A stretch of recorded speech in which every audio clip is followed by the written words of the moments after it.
Crônicas de Nárnia, livro 1, capítulo 1. A porta errada.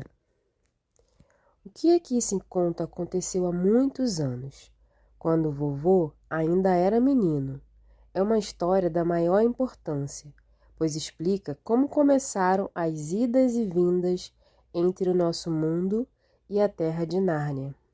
Naqueles tempos, Sherlock Holmes ainda vivia em Londres, e as escolas eram ainda piores que a de hoje. Mas os doces e os salgadinhos eram muito melhores e mais baratos. Só não conto para não dar água na boca de ninguém. Naquela época vivia em Londres uma garota que se chamava Polly. Morava numa daquelas casas que ficam colocadas uma nas outras, formando uma enorme fileira. Uma bela manhã, ela estava no quintal, quando viu surgir por cima do muro vizinho um rosto de um garoto. Polly ficou muito espantada, pois ali, então, não havia crianças naquela casa. Apenas os irmãos André e Letícia Ketterley, dois solteirões que moravam juntos. Por isso mesmo, arregalou os olhos, muito curiosa. O rosto do menino estava todo encardido. Não poderia estar mais encardido, mesmo que ele tivesse esfregado as mãos na terra. Depois chorado muito, então enxugado as lágrimas com as mãos sujas. Aliás, era mais ou menos isso que havia acontecido. Oi, disse Polly. Oi, respondeu o menino. Qual é o seu nome? Polly. E o seu? Diggory. Puxa, que nome sem graça, disse ela. Acho Polly muito mais sem graça. Não é, não. É sim. Bom, pelo menos eu lavo o rosto, disse Polly. É o que você deveria fazer, principalmente depois... E parou, ia dizer, principalmente depois de ter chorado por aí, mas achou que isso não seria muito delicado. Está bem, chorei mesmo, disse Diggory. Bem alto. Sentia-se tão infeliz que nem se incomodava que soubessem que andara chorando. Você também choraria se tivesse vivido a vida inteira no campo e tivesse tido um pônei e um rio no fundo do quintal e de repente viesse morar nesta droga de buraco. Londres não é um buraco, reclamou Polly, indignada. Mas o menino estava tão aborrecido que nem prestou atenção, continuando a falar. E se seu pai estivesse na Índia e você tivesse de viver com uma tia e um tio louco? Quem ia gostar? E isso porque eles têm de tomar conta de sua mãe. E se sua mãe estivesse doente fosse morrer? Aí o rosto de Diggory ficou esquisito, como se ele estivesse fazendo força para não chorar. Polly falou com doçura. Desculpa, eu não sabia de nada. E como não tinha mais o que dizer, ou querendo animar o garoto, perguntou. Seu tio é mesmo doido? Ou é doido, ou então há um mistério nisso. Ele tem um estúdio no último andar e tia Leta nunca me deixa ir lá. Isso não me cheira bem. Tem mais. Sempre que ele quer me falar alguma coisa na hora do jantar, ela não deixa, dizendo, não aborrece o menino, André. Ou então, Diggory não está nada interessado nisso. Ou Diggory, acho melhor você ir brincar no quintal. Mas que tipo de coisas ele tenta lhe dizer? Perguntou a menina. Não tenho a menor ideia, ela nunca deixa ele continuar. Tem outra coisa. Ontem à noite eu estava passando perto da escada do sótão, indo para a cama quando ouvi um grito. Quem sabe ele não tem uma mulher louca, uma louca que ele esconde lá dentro, sugeriu a menina. Já pensei nisso. Quem sabe ele faz dinheiro falso? Também pode ter sido um pirata e agora anda escondido dos antigos companheiros. Sensacional! Exclamou Polly. Jamais podia imaginar que sua casa fosse tão interessante. Você diz isso porque nunca dormiu lá. Não é nada agradável acordar no meio da noite ouvindo as passadas do tio André no corredor, vindo na direção do seu quarto. E os olhos dele são de dar medo. Foi assim que Polly e Diggory se conheceram. Era no início das férias de verão, e como nenhum deles iria viajar para a praia, passaram a encontrar-se quase todos os dias. As aventuras começaram principalmente por um motivo. Era um daqueles verões muito úmidos e quentes, de modo que, em vez de brincar ao ar livre, eles preferiam fazer incursões dentro de casa. É impressionante quantas explorações a gente pode fazer num casarão, com um toco de vela na mão. Algum tempo atrás, Polly havia descoberto que uma portinha no sótão de sua casa dava para uma caixa d'água em um lugar escuro. O lugar escuro parecia um túnel comprido com uma parede de tijolos de um lado e um telhado inclinado do outro. Não tinha assoalho no túnel, era preciso andar de viga em viga, pois entre elas havia somente massa, na qual não se podia pisar, sob o risco de se cair no teto do aposento de baixo. Polly utilizava um pedacinho do túnel, perto da caixa, como uma caverna de contrabandista. Levara para lá tábuas de caixotes, assentos de cadeiras quebradas, coisas que ia espalhando entre as vigas para fazer uma espécie de assoalho. Também guardava ali uma caixa contendo vários tesouros, uma história que andava escrevendo em maçãs. Era ali também que costumava beber tranquilamente sua garrafa de soda. As garrafas vazias ajudavam a fazer um ambiente. Diggory gostou muito da caverna. Ela não lhe mostrou a história, mas estava mais interessado em prosseguir nas explorações. Olha aqui, disse ele. Até onde vai este túnel? Ele para onde termina a sua casa? Não, continua, só não sei até onde. Quer dizer, então que poderíamos andar por cima de todas as casas do quarteirão. Poderíamos? Não, podemos. Hein? Podemos até entrar numa outra casa. Ah, é? E acabar na cadeia como ladrão. Não conte comigo. Não seja tão espertinho, eu só estava pensando na casa depois da sua. Que tem a casa depois da minha? Está vazia, papai disse que está vazia desde que mudamos para cá. Vamos dar uma olhada, disse Diggory. Estava bem mais entusiasmado do que demonstrava. Naturalmente, pôs-se a imaginar por que a casa estava vazia há tanto tempo. Polly se perguntava a mesma coisa, mas nenhum deles disse a palavra mal-assombrada. E ambos sentiram que agora seria uma fraqueza não ir adiante e descobrir o mistério. Que tal se a gente fosse agora mesmo? Indagou Diggory. Está bem, respondeu Polly. Não precisa ir se não quiser. Se você topa, eu também topo. Como a gente vai saber que está em cima da casa vizinha? Resolveram descer e contar quantos passos havia em toda a extensão da casa, e depois contar os passos entre uma viga e outra, para saber quantas vigas existiam sobre a casa. Então, multiplicaram esse número por 2. O resultado obtido corresponderia ao fim da casa de Diggory. Dali para frente, só poderia estar no sótão da casa vazia. Mas não acho que ela esteja mesmo vazia, disse Diggory. Como assim? Acho que alguém mora lá, escondido, saindo e entrando tarde da noite, com uma lanterna abafada. Acho que vamos descobrir um bando de assassinos e ganhar uma recompensa.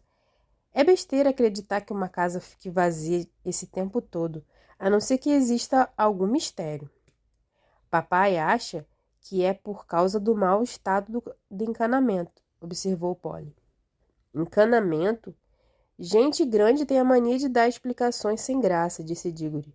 Agora que conversavam à luz do dia, não parecia muito provável que a casa estivesse mal assombrada. Não estavam muito seguros sobre as medições e os cálculos no papel, mas de qualquer maneira não havia tempo a perder. Não podemos fazer o menor barulho, disse Polly quando subiram e se encontraram perto da caixa d'água. Cada um levava consigo uma vela, coisa que não faltava na caverna de Polly. Estava muito escuro e empoeirado. Iam pisando de viga em viga sem dizer nenhuma palavra, exceto quando cochichavam um para o outro. Já devemos estar na metade do caminho, ou coisa parecida. Ninguém tropeçou, as chamas das velas aguentaram firme. Por fim, descobriram uma portinha encaixada na parede de tijolos, à direita. Não havia maçaneta nesse lado, mas havia um pegador, como se vê às vezes na parte interna na porta de um armário. Abro? Perguntou Diggory. Se você topar, eu topo, respondeu Polly. A coisa estava começando a ficar séria, mas ninguém ia dar para trás. Diggory empurrou o pegador com dificuldade. A porta abriu-se toda e a súbita luz do dia doeu-lhe os olhos. Então, com grande espanto, viram que estavam olhando não para um sótão vazio, mas para um quarto mobiliado. Não parecia ter ninguém. O silêncio era tumular. A curiosidade de Polly resolveu a indecisão. Soprando a chama da vela, ela entrou no quarto estranho, quietinha como um camundongo. O local tinha naturalmente a forma de sótão, mas estava arrumado como uma sala de estar. Não havia canto de parede sem estantes e não havia canto de estante que não estivesse atulhado de livros. O fogo crepitava na lareira. Era um verão muito frio, como você se lembra. Diante do fogo estava uma poltrona alta. Entre a poltrona e Polly, enchendo quase a metade da sala, havia uma mesa enorme, repleta de objetos. Livros, cadernos grossos, vidros de tinta, canetas, um microscópio. Mas o que Polly notou em primeiro lugar foi uma bandeja de madeira contendo um certo número de anéis. Os anéis estavam colocados em pares, um amarelo e um verde juntos, um pequeno espaço, depois outro anel amarelo com um anel verde. Não eram maiores do que os anéis comuns, e era impossível deixar de olhar para eles, pois eram muito brilhantes e bonitos. A sala estava tão quieta que se percebia logo de entrada o tic-tac do relógio, mas notava-se agora não era tão quieta assim. Havia no ar um muito ligeiro zumbido. Se os aspiradores de pó já tivessem sido inventados, Polly imaginaria que se tratava do ruído de um aspirador de pó funcionando lá longe, bem longe. O som era mais agradável do que de um aspirador, mais musical, mas era tão leve que mal se podia ouvir. Tudo bem, disse Polly. Não tem ninguém aqui. Ela passou a cochichar. Diggory também entrou, piscando o olho, sujo para valer. Polly também não estava nada limpa. Não estou gostando disso, falou Diggory. Não é uma casa vazia coisa nenhuma. É melhor a gente cair fora, antes que chegue alguém. Que isso? Perguntou Polly, apontando para os anéis. Deixe para lá. O melhor é a gente cair. Cair. Não chegou ao fim. A poltrona na frente do fogo moveu-se de repente e dela surgiu como um diabo de comédia pulando de um alçapão a figura amedrontadora do tio André. Não estavam mesmo na casa vazia. Estavam na casa de Diggory, no estúdio proibido. Minha nossa! Exclamou as duas crianças. Tio André era altíssimo e muito magro. Tinha uma cara comprida, com um nariz pontudo, olhos faiscantes e uma moita de cabelos grisalhos. Diggory estava mudo, pois tio André parecia 1000 vezes mais apavorante do que antes. Polly ainda não estava tão amedrontada, mas não demorou muito, pois a primeira coisa que tio André fez foi cruzar a sala e trancar a porta. Voltou-se, fixou as crianças com seus olhos faiscantes e sorriu, mostrando todos os dentes. Ah, agora a louca da minha irmã não pode mais nos perturbar. Era terrível, muito diferente de tudo o que se pode esperar de um adulto. Polly tinha um coração na boca. Ela e Diggory começaram a caminhar na direção da portinhola por onde haviam entrado. Tio André foi mais ligeiro, fechando também essa passagem. Depois esfregou as mãos, estalando os nós dos longos dedos muito brancos. Encantado em vê-los, disse. 2 crianças, exatamente o que eu mais queria neste momento. Por favor, senhor André, disse Polly. Está quase na hora do jantar e tenho de ir para casa. Quer deixar a gente sair, por favor? Ainda não, respondeu tio André. A oportunidade é boa demais para eu perdê-la. Estou em plena fase de uma experiência importantíssima. Utilizei um porquinho da Índia e parece que deu certo. Mas o que pode um porquinho da Índia relatar? Impossível explicar para ele como voltar. Escuta aqui, tio André, disse Diggory. Está mesmo na hora do jantar e daqui a pouco estarão chamando por nós. Melhor o senhor deixar a gente ir embora. Melhor por quê? Diggory e Polly trocaram olhares aflitos. Não ousavam dizer coisa alguma, mas os olhares significavam o seguinte: que coisa pavorosa! E também, vamos ver se damos um jeito. Se o senhor permitir que a gente vá jantar, falou Polly, voltaremos mais tarde. Como posso saber que voltarão realmente? Perguntou tio André, com um sorriso astuto. Parece, no entanto, mudar de ideia. Muito bem. Se precisam mesmo ir, que hei de fazer? Não deve ser divertido para dois jovens como vocês conversar com um velhote. Deu um suspiro e continuou. Vocês não podem imaginar como me sinto sozinho às vezes. Podem ir jantar, meus filhos, mas antes quero lhes dar um presente. Não é todo dia em que encontro uma moça neste meu velho estúdio, principalmente uma senhorita tão bela como você. Polly já começava a achar que ele não era tão louco, afinal de contas. Quer um anel, meu bem? Perguntou tio André. Um daqueles verdes? Quero sim. Um verde não, replicou tio André. Lamento muito não poder dispor dos anéis verdes. Não terei o maior prazer, mas terei o maior prazer em presenteá-la com um dos amarelos. De todo o coração, experimente um. Polly já havia superado o medo e estava convencida de que o velho não era louco. E os anéis eram de fato atraentes. Caminhou para a bandeja. Estranho, o zumbido aqui é mais forte, parece que vem dos anéis. Você está imaginando coisa, cara menina, disse o velho, com uma risada. Parecia uma risada comum, mas Diggory perceberam uma expressão quase de gula na face do tio. Polly, não banque a idiota, gritou ele. Não toque nos anéis. Era tarde demais. Polly já tinha pegado um anel. Imediatamente, sem barulho, sem um clarão, sem nenhum aviso, já não existia Polly.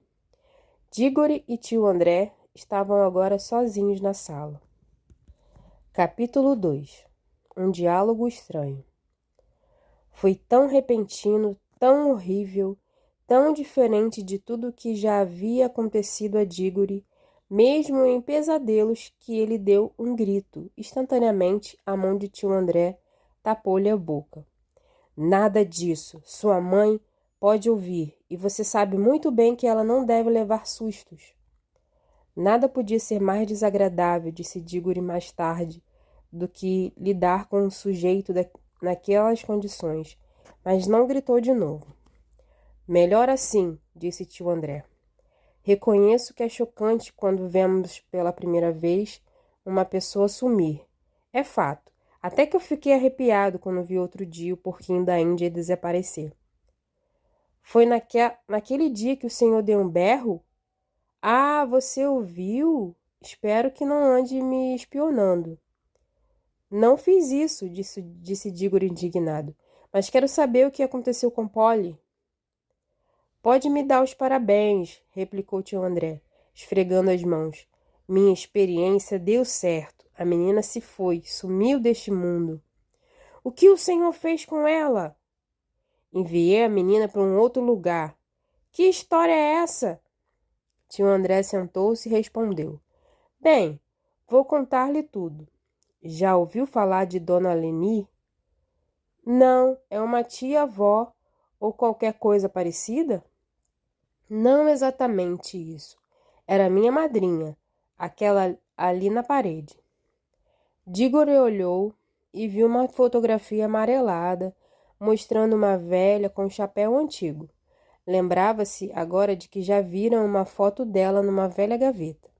Tinha perguntado à mãe quem era, mas esta preferira não tocar no assunto.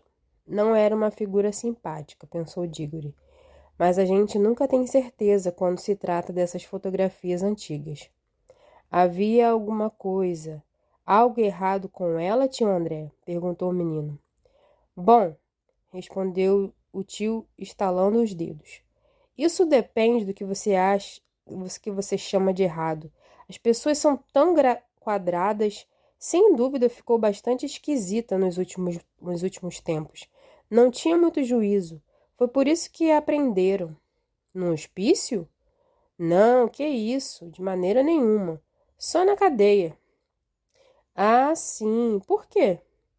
Ah, coitadinha, respondeu tio André. Andou agindo mal.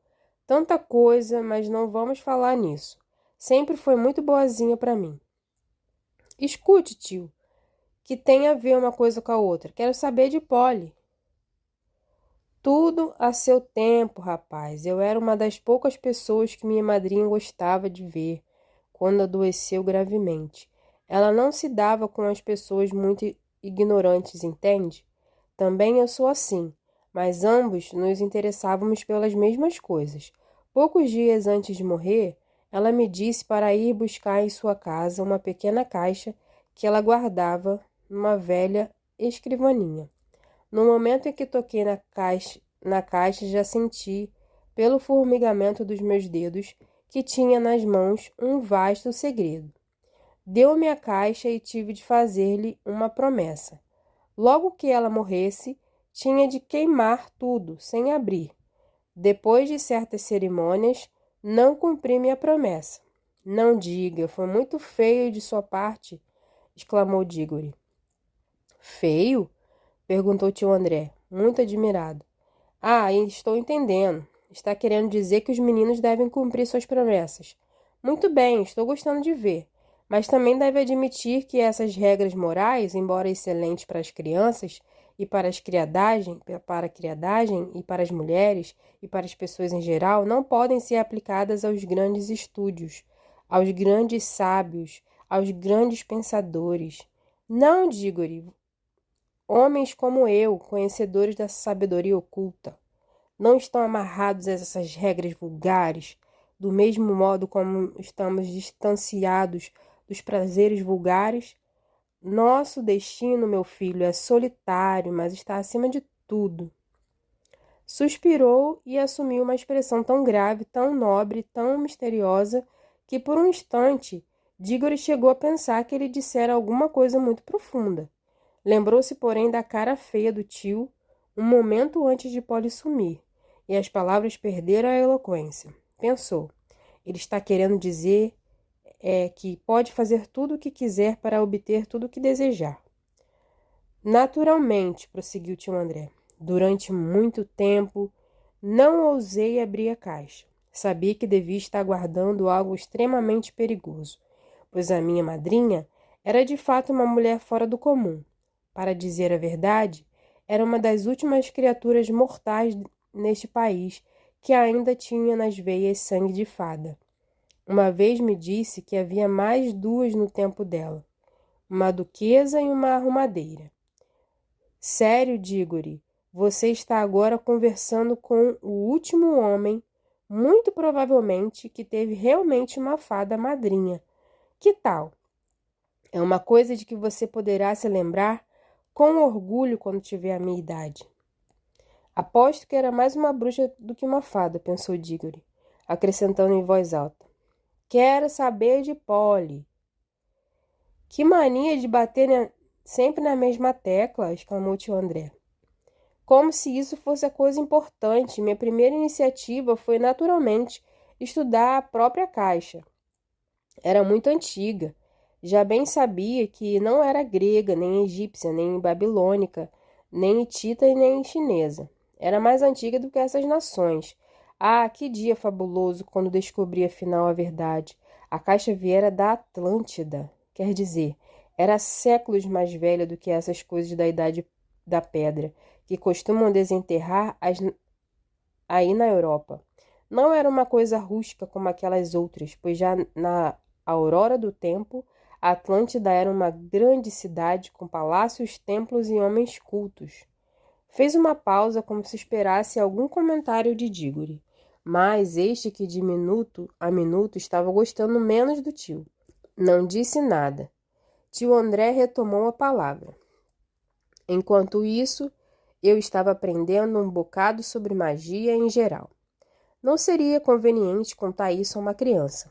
Enfim, cheguei a ter uma boa noção das coisas que podiam existir dentro da caixa.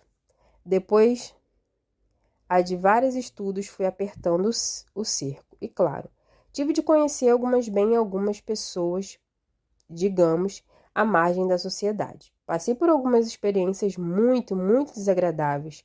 Foi por isso que fiquei de cabelos brancos, mas ninguém pode virar feiticeiro sem pagar um preço. Acabei perdendo a saúde, mas melhorei. E acabei conhecendo o segredo. Embora não houvesse a menor possibilidade de que alguém pudesse escutá-los, tio André inclinou-se e cochichou. A caixa da Atlântida continha certa coisa que fora trazida de outro mundo, quando o nosso mundo mal começava. Que coisa? Perguntou Dígore, que mesmo sem querer já estava curioso. Pó fininho, pó seco, nada de entusiasmar, nada que valesse tanto trabalho. É o que você deve estar achando. Ah, mas quando vi aquele pó, tive o cuidado de não tocar nele e pensei que cada grãozinho ali já estivera em outro mundo. Não estou falando de outro planeta, pois os outros planetas fazem parte do nosso mundo. Estou falando de outro mundo mesmo. Uma outra natureza, um outro universo, um lugar onde você jamais chegaria, mesmo que viajasse eternamente através do espaço deste nosso universo, um mundo que só poderia ser alcançado através da magia. Bem, a essa altura, tio André esfregava tanto as mãos que seus dedos estalavam como fogos de artifício e prosseguiu. Sabia que se fizesse direito, aquele pó nos levaria ao lugar de onde viera. A dificuldade era essa: como fazer? Minha primeira experiência foram grandes fracassos. Usei porquinhos da Índia, alguns apenas morreram, outros explodiram feito bombas. Que maldade! Exclamou Dígore, que tinha tido um porquinho da Índia. Como você teima em fugir do assunto? É para isso que as criaturas existem. Paguei com o meu dinheiro. Onde é mesmo que eu estava? Ah, sim. Afinal, acabei conseguindo fazer os anéis, os amarelos. Surgiu, então, uma nova dificuldade. Estava convencido de que um anel amarelo remeteria ao outro mundo qualquer criatura que tocasse nele. Mas de que valeria isso se a criatura não podia voltar para dizer o que havia visto por lá? E a própria criatura? Perguntou Dígore. Não podendo voltar, ficaria numa enrascada. Você sempre olha as coisas de um ponto de vista negativo, replicou tio André com impaciência. Não passa pela sua cabeça que se tratava de uma experiência magna? Só remetemos uma pessoa a outro lugar quando desejamos saber como é esse outro lugar, certo? Bem, e por que o senhor mesmo não foi? Dígore jamais vira alguém tão surpreso e ofendido quanto o tio por causa de uma simples pergunta. Eu? Eu? Esse menino deve estar maluco. Um homem da minha idade, nas minhas condições de saúde, correu o risco do impacto e dos perigos de um universo diferente. Nunca ouvi nada tão disparatado em toda a minha vida. Você sabe o que está dizendo? Pense bem. Trata-se de um outro mundo onde podemos encontrar tudo. E foi para lá que o senhor enviou a Polly.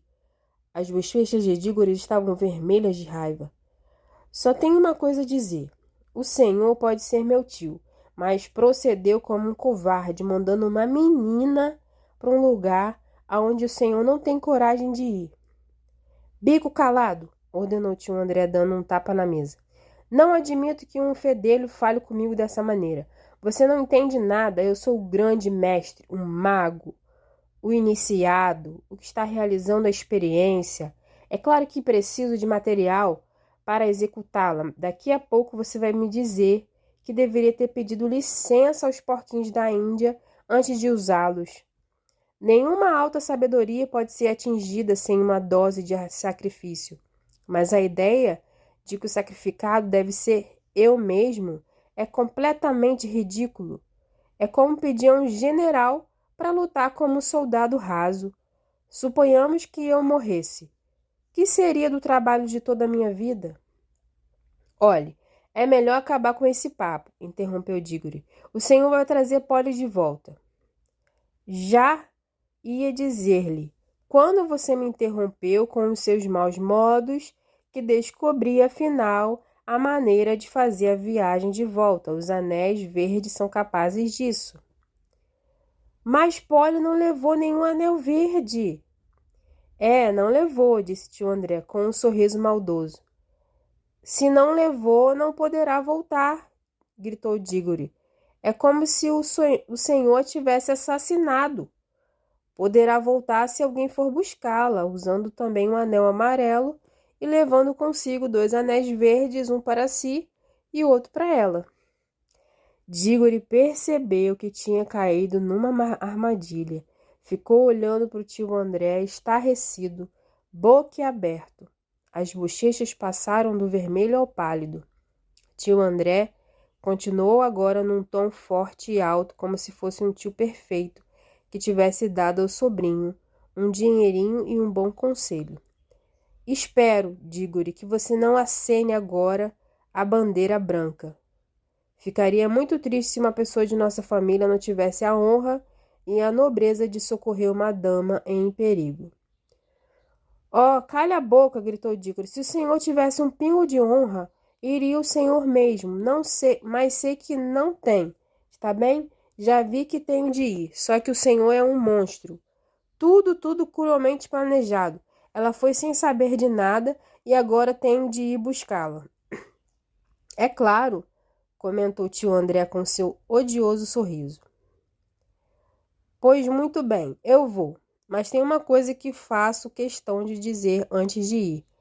Até hoje não acreditava em magia, agora sei que existe. Sendo assim, acho que os velhos contos de fadas são todos mais ou menos verdadeiros, e o senhor não passa de um bruxo cruel como os que existem nos contos. Escute então, nunca soube de um bruxo que não acabasse pagando por sua maldade no final das histórias. É só. De todas as coisas ditas por Diggory, foi esta a única que teve endereço certo.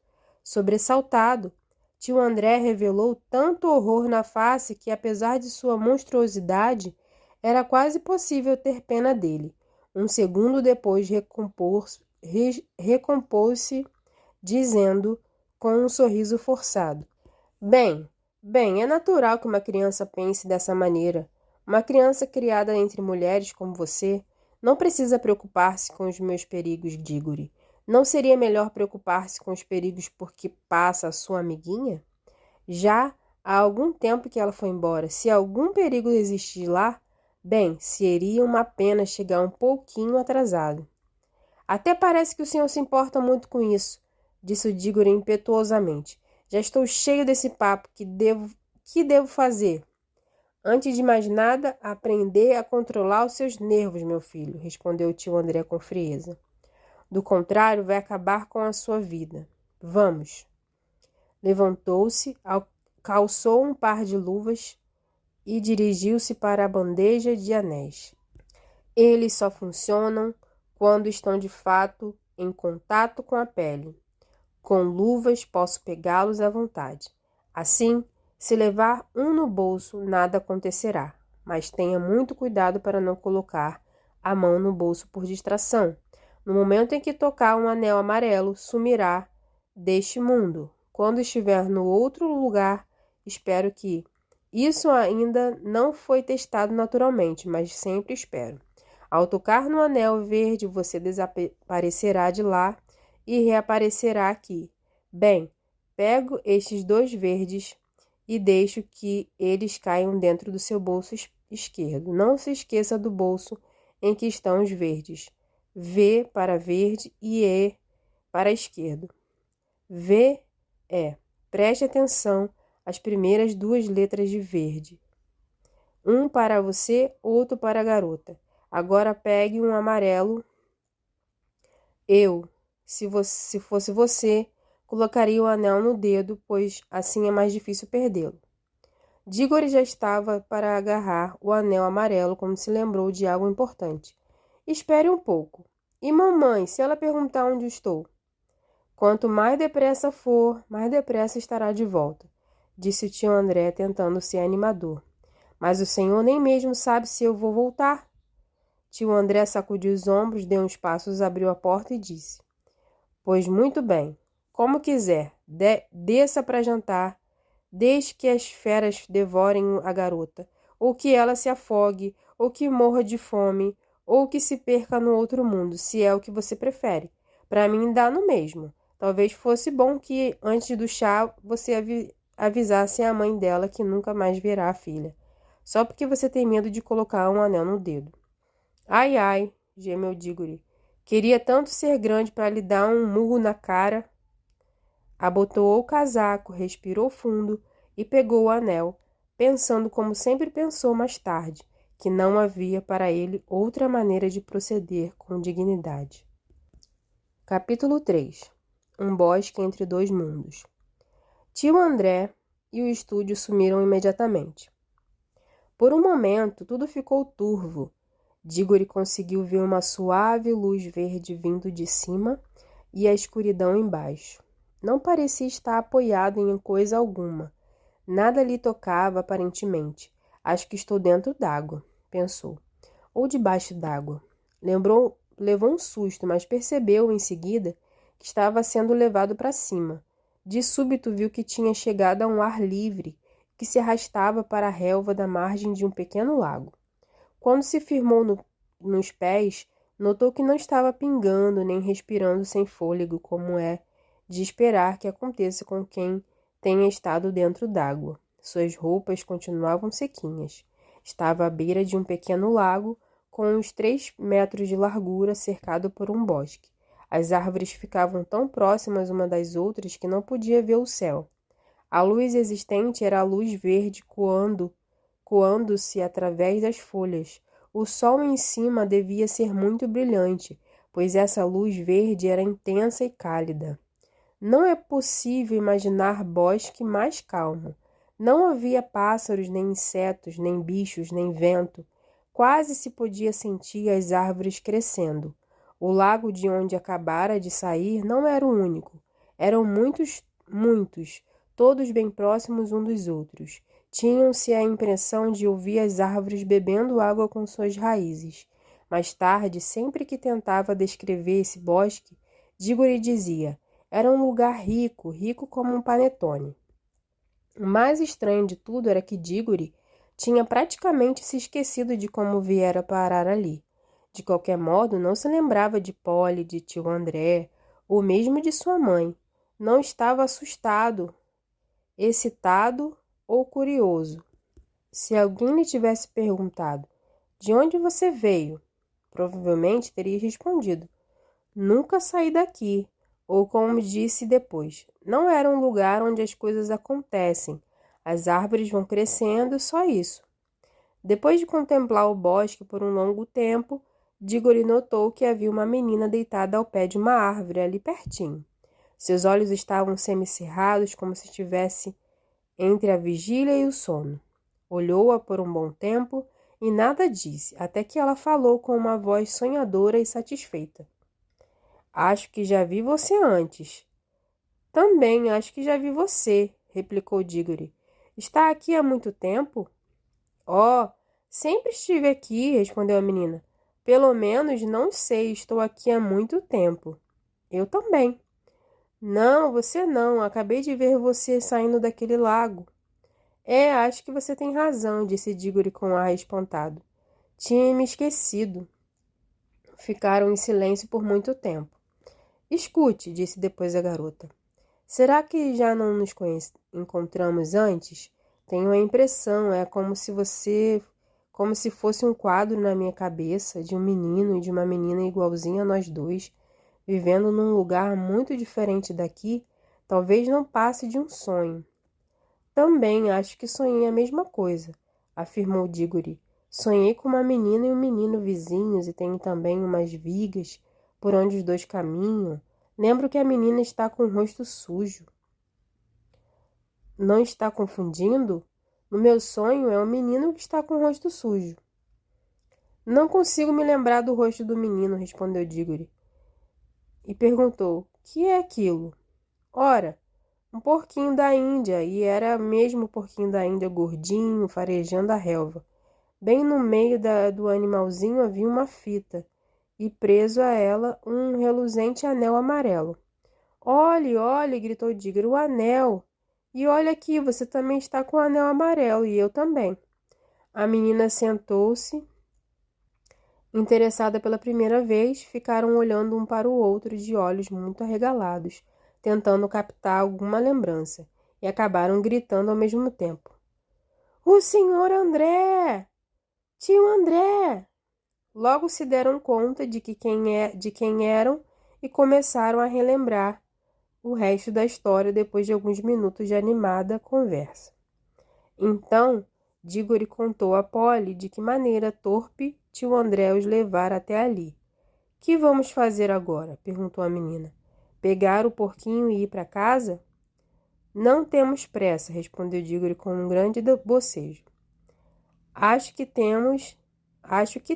Este lugar é calmo demais. É tão feito sonho. Você está quase dormindo. Se a gente se entregar, cai por aqui mesmo e passa a vida toda cochilando.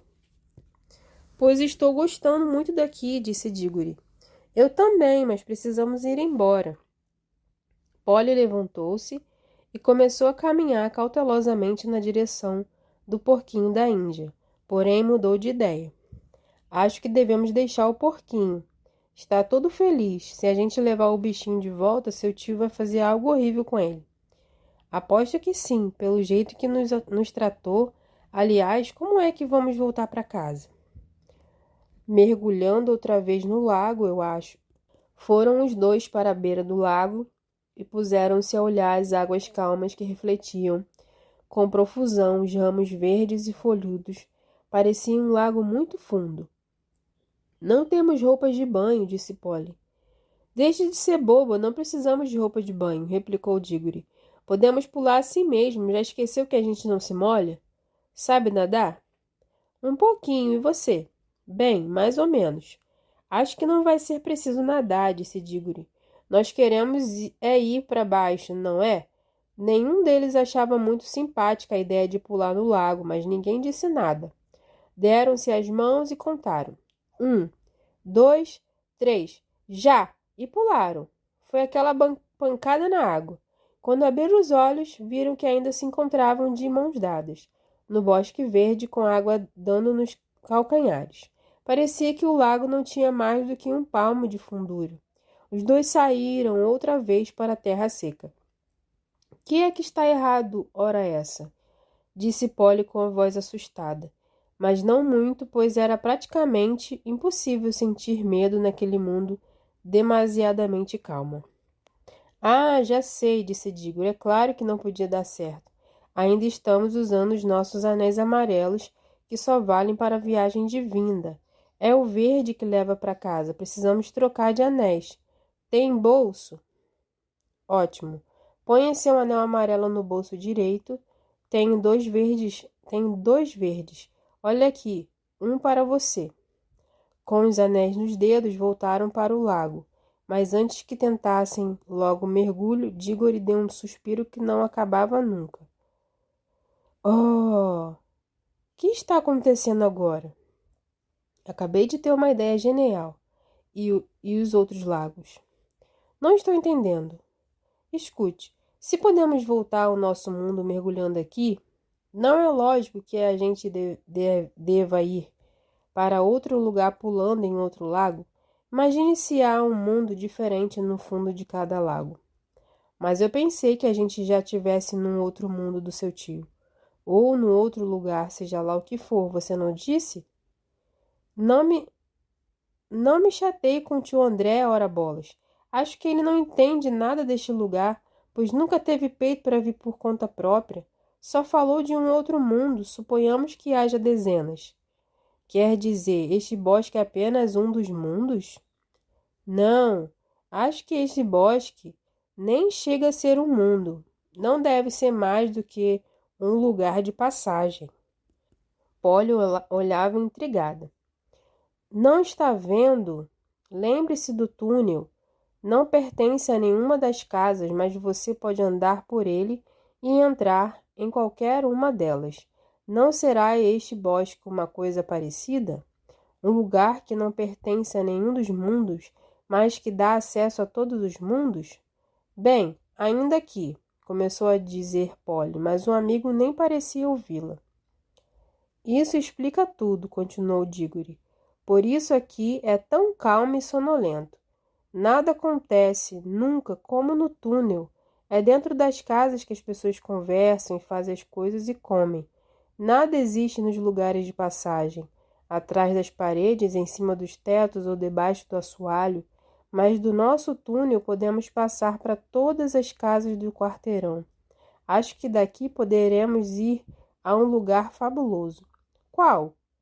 Qualquer um. Não precisamos mergulhar no mesmo lago por onde chegamos, pelo menos não por enquanto.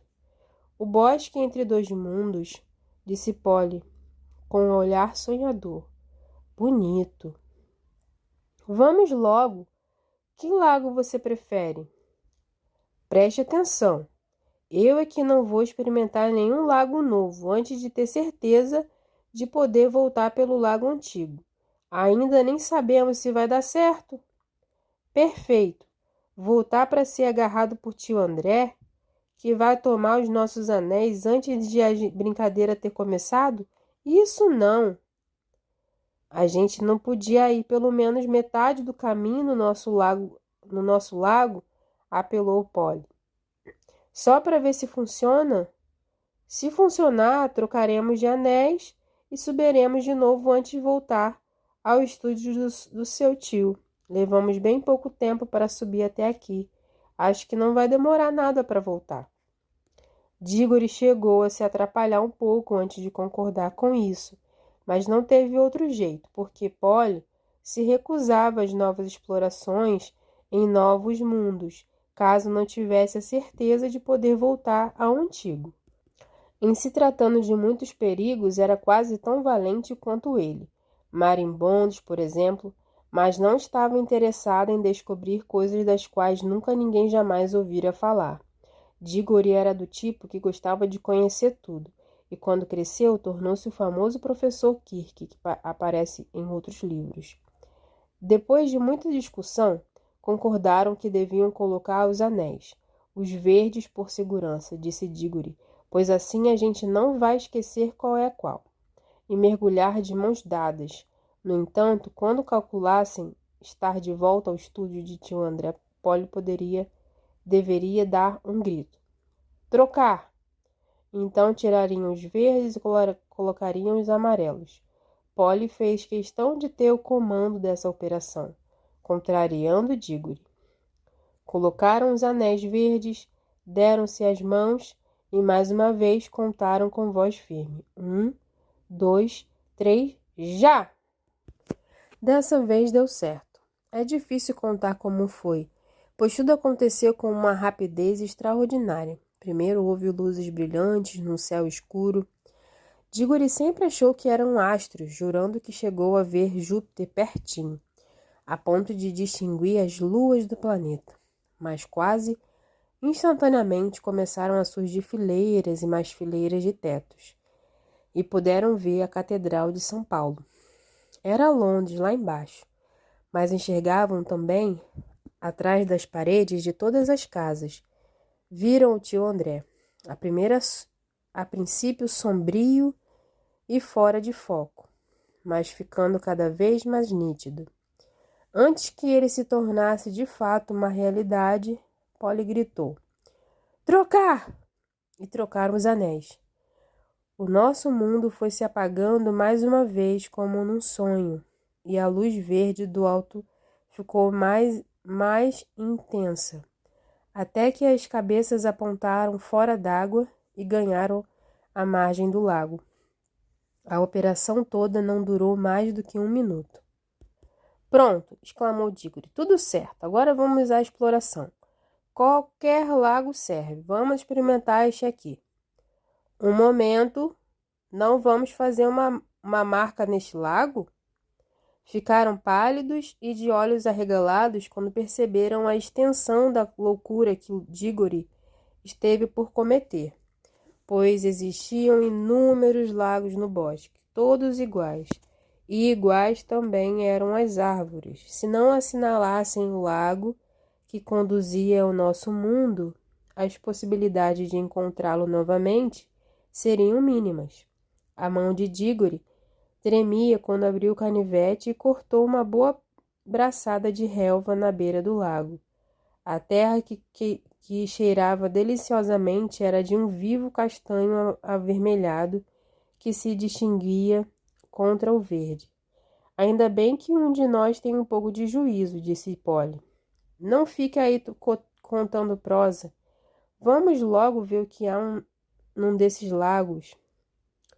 Polly deu-lhe uma resposta ferina e ele respondeu com palavras ainda mais indelicadas. A briga durou vários minutos, mas seria aborrecido contar tudo aqui. Vamos saltar para o instante em que ambos, com o coração aos pulos e caretas de medo, puseram-se à beira do lago desconhecido, com os anéis amarelos nos dedos e de mãos dadas. 1, 2, 3 e já! Splash! Mais uma vez não funcionou. Esse lago também parecia ser somente uma poça. Em vez de alcançar um mundo novo, só conseguiram molhar os pés e as pernas pela segunda vez aquela manhã. Se é que era manhã, o tempo parece ser sempre o mesmo no bosque entre dois mundos. "Que droga!" exclamou Diggory. "O que está errado agora? Não pusemos os anéis amarelos? Ele não falou amarelos para as viagens para fora?" Acontecia o seguinte: o tio André, que não entendia coisa nenhuma do bosque entre dois mundos, tinha uma ideia errada sobre os anéis. Os amarelos não eram anéis para ir para fora, e os verdes não eram para ir para casa. Pelo menos não como ele pensava. A matéria-prima de que eram feitos ambos provinha do bosque. O material dos anéis amarelos tinha o poder de conduzir ao bosque. Era matéria querendo retornar às origens. Mas a matéria dos anéis verdes, pelo contrário, estava querendo evadir, sair de seu próprio mundo. Assim, um anel verde levava do bosque para um mundo qualquer. Tio André, entenda, estava trabalhando com coisas que ele próprio não conhecia muito bem. Acontece isso com a maioria dos feiticeiros. Diggory, naturalmente, também não percebeu isso com clareza, a não ser mais tarde. Mas depois de muita troca de ideias, os dois decidiram experimentar os anéis verdes no mesmo lago desconhecido, só para ver no que dava. "Se você topar, eu topo", disse Polly, mas disse isso só por estar convencida. Lá no fundo do coração de que anel nenhum iria funcionar no Poço Novo, só havia um acidente a temer: o baque dentro d'água. Não sei com certeza se Diggory estava pressentindo a mesma coisa. De qualquer maneira, quando colocaram os verdes e voltaram à beira do lago de mãos dadas, estavam bem mais animados e menos solenes do que da primeira vez. 1, 2, 3, já! Capítulo 4. O sino e o martelo. Não pode haver dúvida sobre a magia dessa vez. Lá se foram eles aos embólios, primeiramente através da escuridão e depois através de um turbilhão de formas em movimento. Formas que podiam ser quase tudo que se pode imaginar. Foi ficando mais claro De repente sentiram que estavam em cima de algo sólido. Um instante mais e as coisas ficaram em foco. Já podiam distingui-las. Que lugar mais estranho! Exclamou Diggory. Não estou gostando nada daqui, disse Polly com um tremor. Antes de tudo, chamou-lhes a atenção a luz. Não era nada parecido com a luz do sol. E não era como a luz elétrica ou de lampiões, ou de velas, ou qualquer outra luz que já tivessem visto.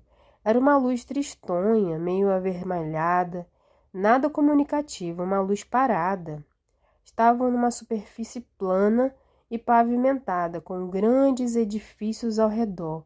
Era uma espécie de pátio. O céu era de uma escuridão fora do comum, de um azul quase preto. Que clima mais engraçado!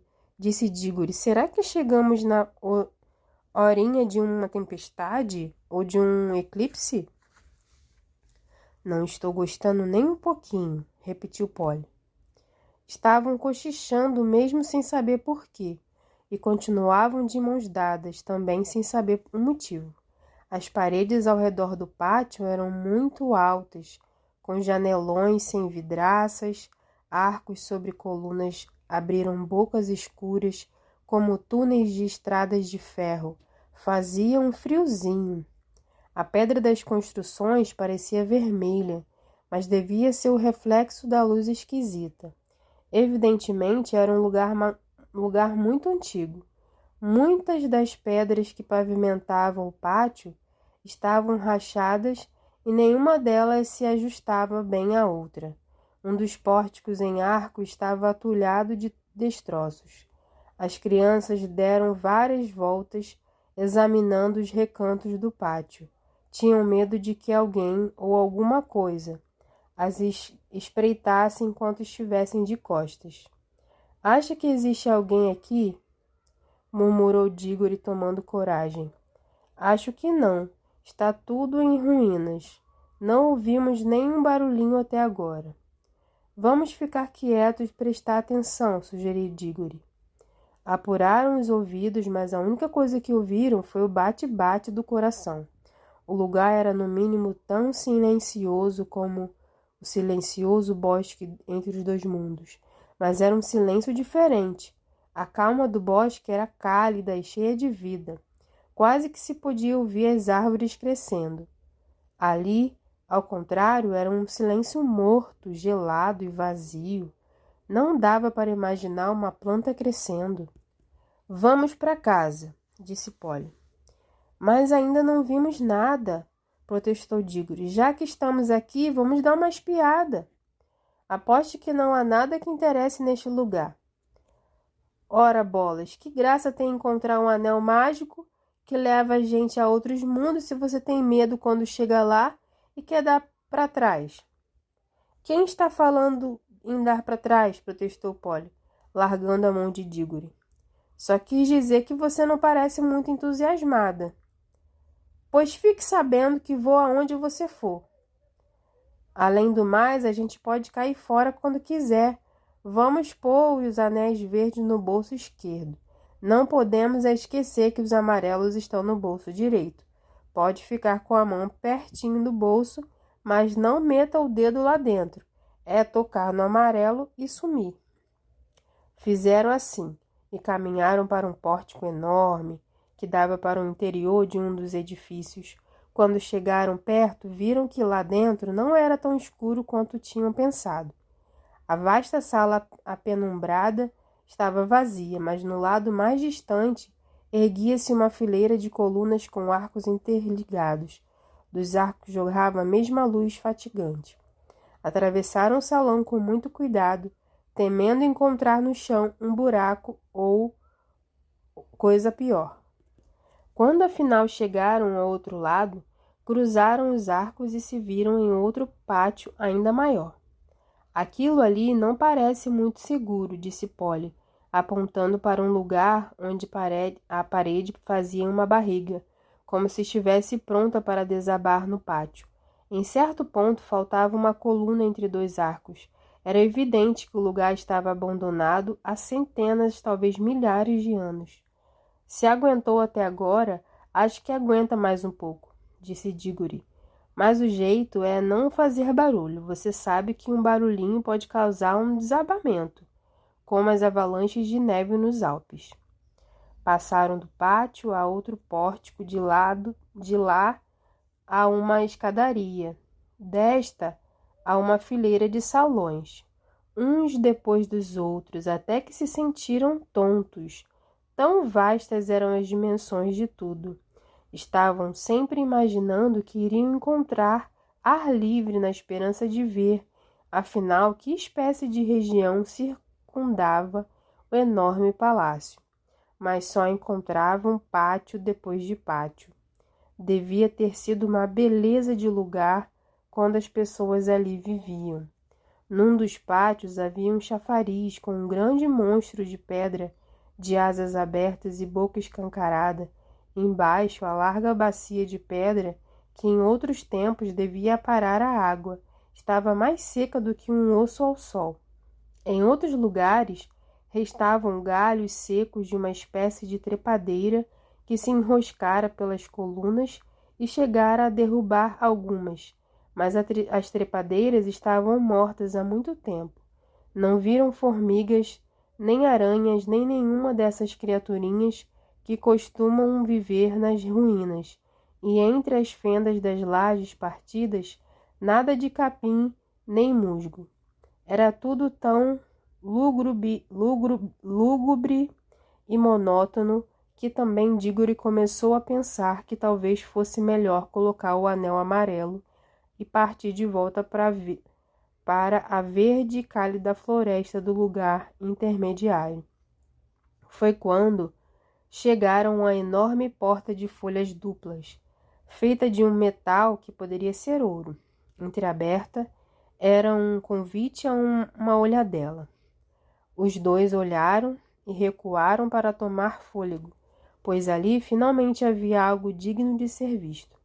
Por um instante, acharam que o salão estivesse cheio de gente, centenas de pessoas, todas sentadas e impecavelmente imóveis. Diggory e Polly também ficaram impecavelmente imóveis por um bom tempo, de olhos fixos lá dentro. Por fim, chegaram à conclusão de que as criaturas que estavam contemplando não eram reais.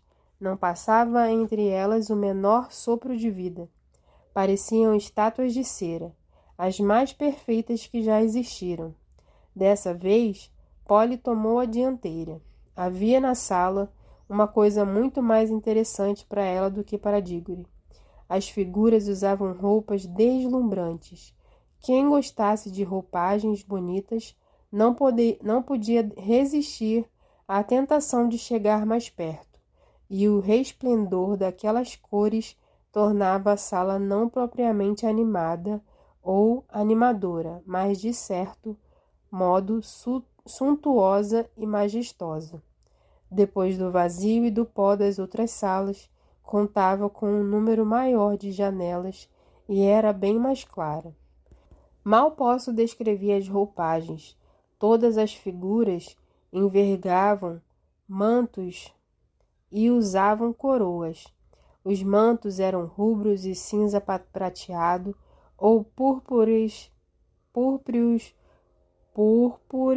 com vívidos tons verdes, bordados com desenhos de flores e de estranhos animais. Pedras preciosas de tamanhos aberrantes refugiam nas coroas, nos colares, nos cintos. Não entendo como esses tecidos não apodreceram há muito tempo, disse Polly. Magia, murmurou Diggory.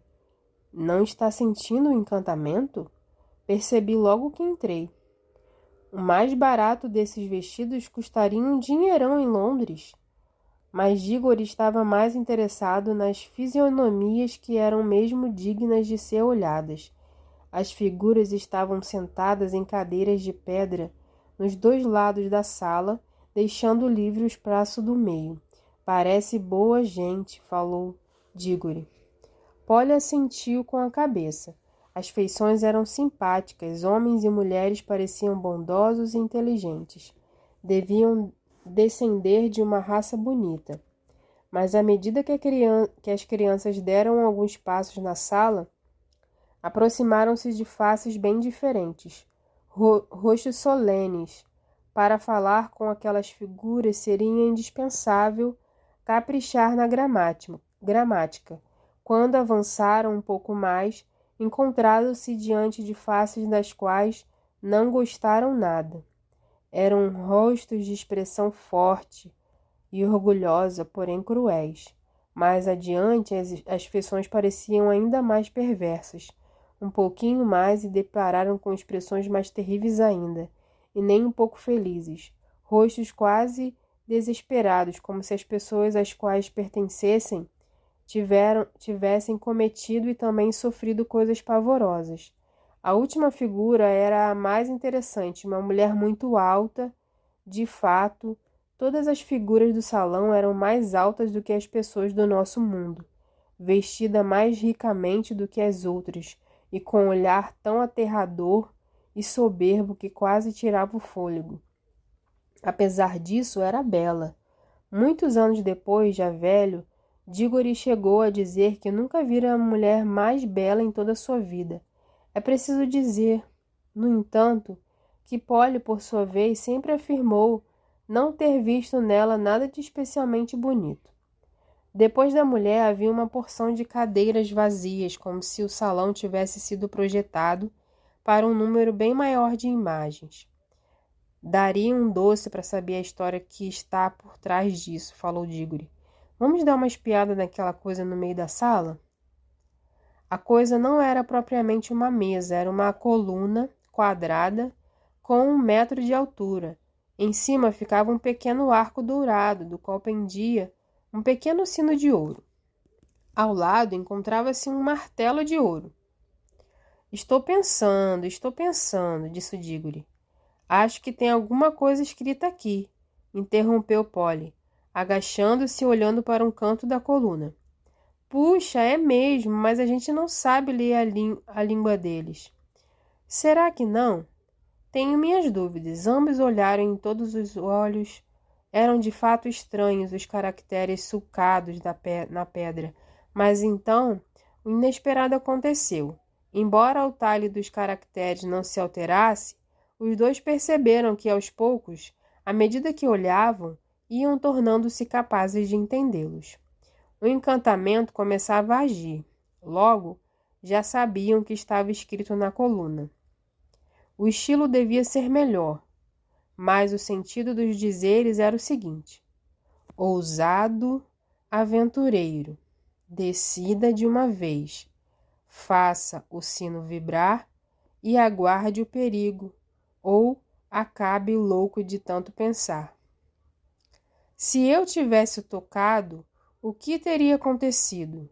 Eu é que não entro nessa, disse Polly. Não quero ver perigo nenhum. Não adianta, Polly. Não está vendo que agora é tarde demais? Já caímos na coisa. A gente vai passar a vida pensando o que teria acontecido se tivesse tocado o sino. Eu é que não quero ver ficar louco pensando a vida inteira nisso. Eu não. Não seja tão bobo. Que interesse pode ter o que teria acontecido? Quem chegou até este ponto não tem mais saída. Ou toca o sino ou fica louco. É este o encantamento. Você não entende? Já estou ficando empolgado, encantado. Não, estou sentindo nada, disse Polly, meio zangada. E nem acredito na sua empolgação, é fita sua. É porque você é mulher, mulher só quer saber de intriga e de fofoca sobre namoros. Você ficou igualzinha a seu tio quando disse isso. Por que está fugindo do assunto? Estávamos falando sobre... Você está falando igualzinho a um homem, disse Polly num tom de gente adulta. E acrescentou vivamente no seu próprio tom. E não vá dizer que eu também falo como uma mulher. Não vá bancar relógio de repetição. Nunca me passaria pela cabeça chamar de mulher uma garotinha como você, disse Dígore com arrogância. Ah, quer dizer que eu sou uma garotinha? Polly agora estava mesmo furiosa, pois já não precisa se incomodar em acompanhar uma garotinha. Chega! Estou cheia deste lugar. Estou farta de você também, seu bestalhão, seu teimoso, burro. Nada disso, gritou Diggory num tom ainda mais rude do que pretendia, pois acabara de ver Polly enfiando a mão no bolso para agarrar o anel amarelo. De maneira nenhuma vou desculpar o que ele fez em seguida.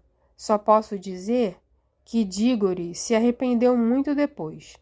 Antes que a mão de Polly chegasse ao bolso, ele agarrou-lhe o pulso, dando-lhe uma torcida. Defendeu-se da outra mão da menina com o cotovelo, pegou o martelinho e deu no sino de ouro uma bonita martelada. Depois soltou a pobre Polly e ficaram um olhando para o outro, respirando com dificuldade. Polly já começava a chorar, não de medo nem mesmo de dor, mas de pura e forte raiva. Dentro de 2 segundos, no entanto, os acontecimentos iam varrer de seus corações quaisquer ressentimentos. Logo ao ser golpeado, o sino dera uma nota, a doce nota que se podia esperar de um sino de ouro. Mas o som, em vez de ir morrendo, continuou e continuou mais forte. No fim de 1 minuto era 2 vezes mais alto do que no início. Daí a pouco estava tão alto que eles, se em vez de permanecerem de boca aberta tivessem falado alguma coisa, não poderiam conversar, e o som foi ficando mais forte, sempre a mesma nota, ao mesmo tempo suave e terrível. Por fim, todo o ar contido no salão vibrava com o som, e podiam perceber que as pedras tremiam sobre seus pés. Em seguida, um outro som entrou na sala, um barulho confuso e desastroso, como um trem ao longe, a princípio, depois como o baque de uma árvore caindo. Finalmente, com um estardalhaço, uma boa parte do teto despencou no fim do salão. Grandes blocos de alvenaria desmoronaram em volta deles. As paredes tremeram. O ruído do sino parou. As nuvens de poeira sumiram. Tudo voltou à antiga quietude. Nunca se descobriu se o desabamento do teto era devido à feitiçaria ou se o insuportável som do sino estava acima dos limites toleráveis por aquelas paredes vacilantes. Que tal? Acho que agora você está satisfeito, disse Polly, arquejando. Bom, de qualquer jeito já acabou. E pensaram que tinha acabado mesmo, mas nunca estiveram tão enganados em toda a sua vida.